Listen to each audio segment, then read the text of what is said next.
ایسیم چیه؟ چه کاربردی تو ایران داره؟ اپل شناسی قسمت 8. امروز میخوام بهت یاد بدم که ایسیم چیه و چجوری فعالش کنی و چه کاربردی داره. یادتونه قدیم رو گوشی‌های اندروید ما یه سری کارت حافظه‌های کوچیک میگرفتیم که حافظه دستگاه رو ببریم بالا، ولی نسل اون کارت حافظه‌ها دیگه نیست.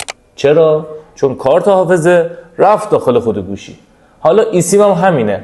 دقیقا ما یه سیم کارت فیزیکی داریم که میذاریم داخل دستگاهمون و ازش استفاده میکنیم. حالا این سیم کارت میره داخل دستگاه و دیگه خبری از سیم کارت فیزیکی نیست. حالا ایسیم چجوری فعال میشه؟ شما میتونید هر اپراتوری که خدمات میگیرین مثل همراه اول، مثل ایرانسل، تقاضای سیم کارت ایسیم کنید. نتش همونجوری 5G میمونه، آنتن قوی داره، فقط فیزیکی نیست دیگه، هیچ فرقی با هم دیگه ندارن. خیلی هم کاربردیه. حالا ایسیم قابلیت جدیدیه؟ فکر نمی کنم. ایسیم سال 2016 معرفی شده، ولی رو گوشی‌های الان میتونی استفادهش کنی. عجلم نکنیم برای فعال کردنش. به نظر من صبر کنین که همه گیر بشه. بعد شما میتونین ایسیم فعال کنین و از قابلیتش لذت ببرین.